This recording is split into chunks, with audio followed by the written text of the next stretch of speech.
President Cyril Ramaphosa says South Africa and China have agreed to elevate trade relations between the two countries. China has also agreed that South African businesses in China can now launch a business chamber in Beijing. In his address during the South Africa-China Business Forum, the president also touched on the issue of the trade deficit between the two countries. For more on this, let's now welcome Professor Daniel Meyer. Prof, thank you so much for your time and welcome to the show. So let's get a detailed understanding from your perspective on the need for elevated trade relations between China, currently South Africa's largest trading partner globally, especially on the back of a very sluggish economic growth in South Africa for the past few years, making the cost of living extremely high. Good afternoon. Yes, South Africa has got a negative trade balance with China, which is quite a huge amount, around about 200 billion rand per year. And that is about 3% of GDP, so it's a huge amount. And how do we turn that around? And I think President Ramaphosa was talking about how to balance the trade. And it's going to take some doing to balance this trade because, as you know, China's economic growth is based on exports. They have got a very small, let's say, consumer base. And that is what the weakness of their economy is, their consumer spending. So they rely a lot on their exports, and they have got trade deficits with very limited countries. So most countries, they've got more exports than imports with them, including South Africa. And there's 200 billion rand. How are we going to change this around? And I think if you look at old style economic policy, mostly we can maybe say export promotion for South Africa, diversification of our exports to China, plus import substitution.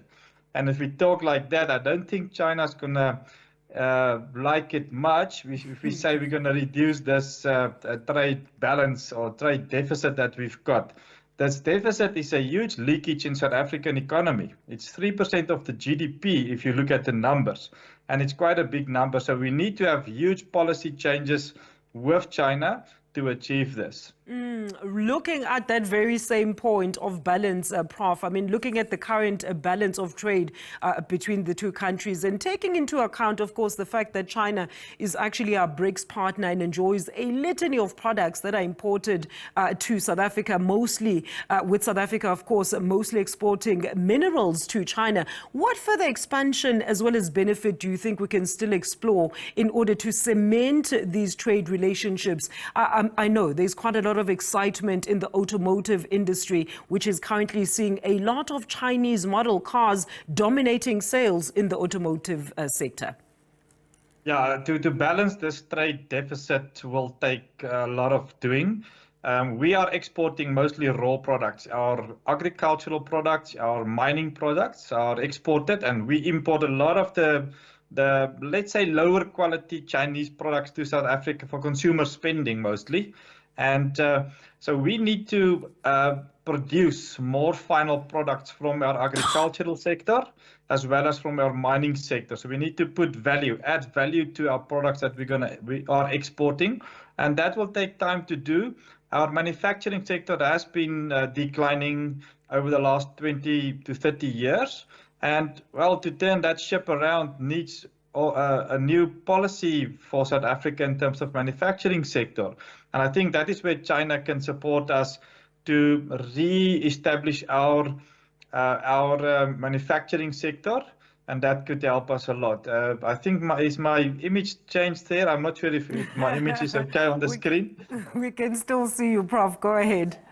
I don't know why it's gone so pink. Yes. So yeah, we need to have a different policy for our exports and imports, and to have final product development in South Africa is very much needed. China can support us through policy development as well as through innovation and technology. That could support us a lot. And if they invest in the country, I think more than giving us more grants, give us or loans, give us rather grants in terms of our infrastructure, that we improve our logistics for our exports, our ports, our rail, our road networks needs to improve drastically. And Prof, I mean, with the renewed hope now under the new administration of Government of National Unity, as well as the promising GDP growth in the country, how else can South Africa then benefit from the recently announced 10-point plan of partnership action? I mean, it's a great announcement that there could be a total eradication or at least some reprieve on taxation of imports from China. Yes, China has always been interested in Africa, more so than the Western countries like the US. With the US, South Africa has got a trade agreement, a free trade agreement.